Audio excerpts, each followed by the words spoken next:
Plot জালিয়াতির ৬ মামলার মধ্যে অপর ৩ মামলায় সাবেক প্রধানমন্ত্রী শেখ হাসিনাকে ৫ বছর, শেখ রেহেনার ৭ ও টিউলিপ সিদ্দিকের ২ বছরের কারাদণ্ড দিয়েছেন আদালত। সেই সঙ্গে প্রত্যেককে ১ লাখ টাকা জরিমানা, অনাদায়ে ৬ মাসের কারাদণ্ড দেওয়া হয়েছে। এর আগে গত বৃহস্পতিবার একই অভিযোগে অপর ৩ মামলায় ক্ষমতাচ্যুত প্রধানমন্ত্রী শেখ হাসিনাকে মোট ২১ বছরের কারাদণ্ড দেয় আদালত। তার মেয়ে সাইমা ওয়াজেদ পুতুল এবং সজীব ওয়াজেদ জয়কে ৫ বছর করে কারাদণ্ড দেওয়া হয়।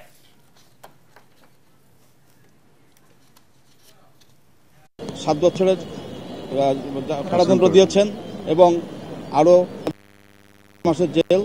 আর তার মেয়ে টিউলিপ সিদ্দিকি, তাকে ২ বছরের কারাদণ্ড দিয়েছেন, ১ লক্ষ টাকা জরিমানা আর অনাদায়ে ৬ মাসের কারাদণ্ড। আর ওই শেখ রেহানা সহ অন্যান্য যে সমস্ত সহযোগী আসামি ছিলেন, শেখ হাসিনা সহ তাদের সবাইকে 5 বছরের কারাদণ্ড এবং ১ লক্ষ টাকা করে জরিমানা, অনাদায়ে jail. You're saying that Tulip Siddiq sent WhatsApp messages. Do you have copies of those WhatsApp messages? No, that is was it given witness, to the judge? and a witness, Mr. Usman Ghani and Rujal Hussain, they before the magistrate that Tulip Siddiqui made Sheikh Hasina and she instigated, she poked to make allotment to her mother, sister and brother. How did she make these messages? How did she They were present there and they heard. There were face-to-face meetings. Are you saying there were face-to-face meetings, or are you saying they're WhatsApp messages? The telephone or any other apps, they stated that communicated with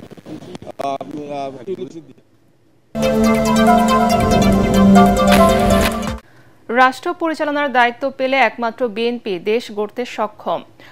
জনগণের সে আস্থা আছে, তাই বিএনপিতে যোগদানের জোয়ার উঠেছে বলে মন্তব্য করেছেন দলটির মহাসচিব মির্জা ফখরুল ইসলাম আলমগীর। দলীয় চেয়ারপারসনের গুলশান কার্যালয়ে সাবেক অর্থমন্ত্রী শাহ এম এস কিবরিয়ার ছেলে রেজা কিবরিয়ার বিএনপিতে যোগদান অনুষ্ঠানে তিনি বলেন, তার যোগদান বিএনপিকে সমৃদ্ধ করবে। মির্জা ফখরুল বলেন, বর্তমান বিশ্বের টিকে থাকতে হলে মেধাবী যোগ্য মানুষ প্রয়োজন। ৩১ দফার ভিত্তিতে সবাইকে একসাথে কাজ করার আহ্বান জানান ফখরুল।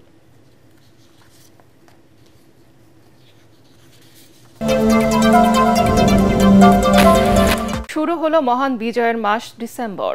৩০ লাখ শহীদ আর ২ লাখ মা বোনের সম্ভ্রমের বিনিময়ে অর্জিত হয় এই বিজয়। বাংলাদেশের সুদীর্ঘ রাজনৈতিক ইতিহাসে শ্রেষ্ঠ ঘটনা ১৯৭১ সালের মহান মুক্তিযুদ্ধ। সশস্ত্র স্বাধীনতা সংগ্রামের এক ঐতিহাসিক ঘটনার মধ্য দিয়ে বাঙালি জাতির হাজার বছরের সামাজিক, রাজনৈতিক ও অর্থনৈতিক স্বপ্ন পূরণ হয় ডিসেম্বর মাসে। বাঙালি জাতির সর্বশ্রেষ্ঠ অর্জন মুক্তিযুদ্ধের অবিস্মরণীয় গৌরবদীপ্ত চূড়ান্ত বিজয় আসে এই মাসের ১৬ ডিসেম্বর। স্বাধীন জাতি হিসেবে বিশ্বে আত্মপরিচয় লাভ করে বাঙালিরা, অর্জন করে নিজস্ব ভূখণ্ড আর সবুজের বুকে লাল সূর্য খচিত জাতীয় পতাকা। দীর্ঘ ৯ মাসে রক্তক্ষয়ী মুক্তিযুদ্ধের চূড়ান্ত বিজয় অর্জিত হয়। জাতি অর্জন করে হাজার বছরের স্বপ্নের স্বাধীনতা।